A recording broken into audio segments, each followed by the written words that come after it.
നമ്മൾ ഇന്ന് ചെയ്യുന്നത് സോയ ചങ്ക്സ് വെച്ചിട്ട് വളരെ ടേസ്റ്റി ആയിട്ടുള്ള ഒരു ഈവനിങ് സ്നാക്കിന്റെ റെസിപ്പിയാണ്. അപ്പോൾ ഈവനിങ് സ്നാക്ക് മാത്രമല്ല ഇഫ്താർ വിഭവമായിട്ടും നമുക്കിത് യൂസ് ചെയ്യാം. അപ്പോൾ ഇതിലേക്ക് ഞാൻ ചപ്പാത്തിയുടെ മാവ് പോലെ ജസ്റ്റ് ഒരു ചെറിയൊരു മാവ് വേണം. അതിന് വേണ്ടിയിട്ട് ഞാൻ 2 കപ്പ് മൈദ എടുത്തിട്ടുണ്ട്. അതിലേക്ക് 1 ടേബിൾ സ്പൂൺ വെളിച്ചെണ്ണ ഒഴിച്ചു കൊടുത്തിട്ടുണ്ട്. അതൊന്ന് ജസ്റ്റ് സോഫ്റ്റ് ആവാൻ വേണ്ടി മാത്രമാണ്. പിന്നെ ആവശ്യത്തിന് ഉപ്പും കൂടി ഇട്ടിട്ട് ഞാൻ നന്നായിട്ടൊന്ന് മിക്സ് ചെയ്തെടുക്കുകയാണ്. ആ പൊടിയിൽ തന്നെ നന്നായിട്ട് മിക്സ് ചെയ്തതിന് ശേഷമാട്ടോ ഞാൻ വെള്ളം ഒഴിച്ച് അത്യാവശ്യം വെള്ളം ഒഴിച്ചിട്ട് നന്നായിട്ട് കുഴച്ചെടുക്കണം. അപ്പോൾ ഞാൻ നേരത്തെ പറഞ്ഞ പോലെ ചപ്പാത്തിയുടെ മാവിൻ്റെ ആ ഒരു പരുവത്തിൽ നന്നായിട്ട് കുഴച്ചെടുക്കുക. ഇത്രയും കൂടെ സോഫ്റ്റ് ആയാലും കുഴപ്പമൊന്നുമില്ല. അപ്പോൾ ഇപ്പോൾ ഞാൻ ഇതുപോലെയൊക്കെ കുഴച്ചൊക്കെ വെച്ചിട്ടുണ്ടെങ്കിൽ നമുക്കിതൊന്ന് മാറ്റി വെക്കാം കേട്ടോ. നമുക്ക് ഇതിലേക്കുള്ള ഫില്ലിങ് റെഡിയാക്കാം. അതിന് വേണ്ടിയിട്ട് ഞാൻ കുറച്ച് സോയ ചങ്ക്സ് ആണ് എടുത്തേക്കുന്നത്. അപ്പോൾ കടകളിൽ നിന്നൊക്കെ കിട്ടുമ്പോൾ നമ്മൾ വെള്ളത്തിലിട്ട് കുതിർത്ത് അതിൻ്റെ വെള്ളമൊക്കെ പിഴിഞ്ഞ് കളഞ്ഞിട്ട് എടുത്ത് വെക്കാം. ഇനി നമുക്കിതൊന്ന് പൊടിച്ചെടുക്കണം. അപ്പോൾ പൊടിച്ചെടുത്തിട്ടാണ് നമ്മൾ ഇതിലേക്ക് ചേർക്കണത്. അതുകൊണ്ട് തന്നെ ഞാൻ പൊടിച്ചെടുക്കാൻ പോവാം കേട്ടോ. അപ്പോൾ ഇപ്പോൾ ഇതുപോലെ നന്നായിട്ടൊക്കെ പൊടിച്ചെടുത്തിട്ടുണ്ട്. ഒരുപാട് പൊടിഞ്ഞു പോകണ്ട,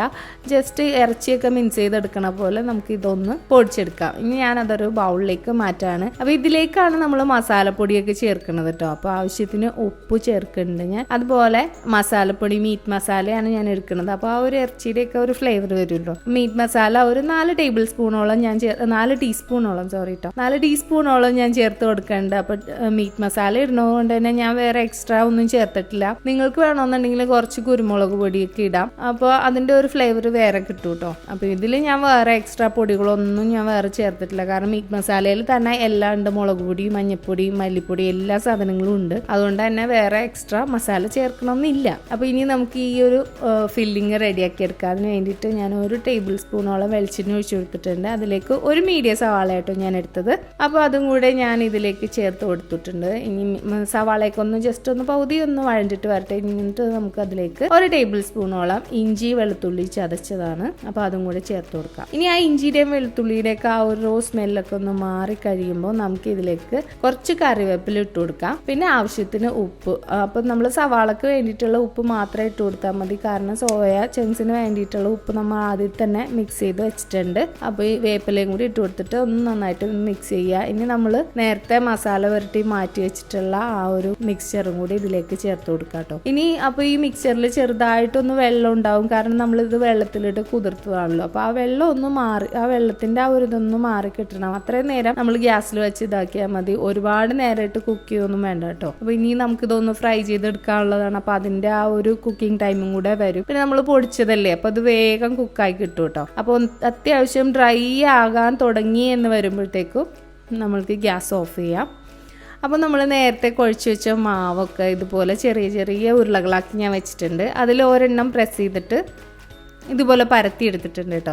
അപ്പോൾ നമ്മൾ ഈ പരത്തിയതിലേക്കാണ് ഞാൻ കുറച്ച് ഫില്ലിങ് എടുത്ത് വെക്കുന്നത്. അപ്പോൾ ഫില്ലിങ് നേരത്തെ നമ്മൾ എടുത്ത് പുറത്ത് വെച്ചാരണം കുറച്ച് ചൂടൊക്കെ മാറിയിട്ടുണ്ട്. അപ്പോൾ ഫില്ലിങ് ഞാനൊരു 1.5 ടീസ്പൂണോളം ഫില്ലിങ് ചേർത്ത് കൊടുക്കുന്നുണ്ട്.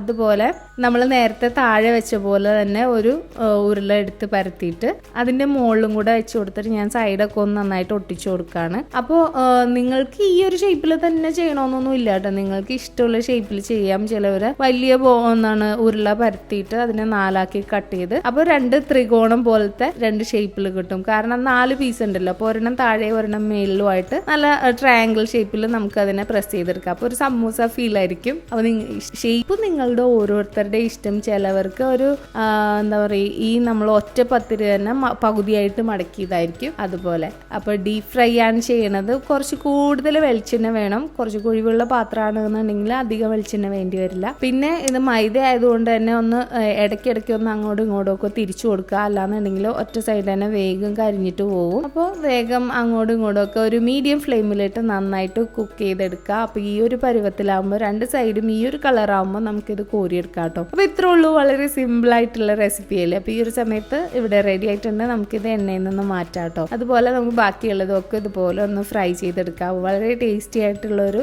സംഭവമാണ്. അപ്പോൾ നിങ്ങൾ തീർച്ചയായിട്ടും ട്രൈ ചെയ്ത് നോക്കുക. അപ്പോൾ നിങ്ങൾ ആദ്യമായിട്ട് കാണുന്നവരാണെന്നുണ്ടെങ്കിൽ ഞങ്ങളുടെ ഈ ചാനൽ ഒന്ന് സബ്സ്ക്രൈബ് ചെയ്യുക. സബ്സ്ക്രൈബ് ചെയ്തിട്ട് കൂടിയുള്ള ബെല്ലൈക്കണും കൂടി എനേബിൾ ചെയ്യുക. അപ്പോൾ ബെല്ലൈക്കൺ എനേബിൾ ചെയ്യുമ്പോൾ ഓൾ തന്നെ പ്രസ് ചെയ്യണം കേട്ടോ. എന്നാലാണ് എല്ലാ നോട്ടിഫിക്കേഷൻസും നിങ്ങൾക്ക് കിട്ടുള്ളൂ. അപ്പോൾ ഒരു വീഡിയോ, പിന്നെ വേറൊരു കാര്യം, ഫേസ്ബുക്ക് പേജിലാണ് കാണുന്നുണ്ടെങ്കിൽ പേജ് ഒന്ന് ലൈക്ക് ചെയ്യുക. പിന്നെ നിങ്ങളുടെ ഫ്രണ്ട്സിനും ഫാമിലി മെമ്പേഴ്സിനും ഒക്കെ ഒന്ന് ഷെയർ ചെയ്ത് കൊടുത്തേക്കാം കേട്ടോ. നിങ്ങൾ ചെയ്തിട്ട് നിങ്ങളുടെ വിലയേറിയ അഭിപ്രായങ്ങൾ ഞങ്ങളുടെ വീഡിയോയ്ക്ക് താഴെ കമന്റ് ചെയ്യുക. അപ്പോൾ ഇതുപോലുള്ള നല്ല നല്ല വീഡിയോസ് ആയിട്ട് ഇനിയും കാണുന്നവരെ ടേക്ക് കെയർ. ബൈ.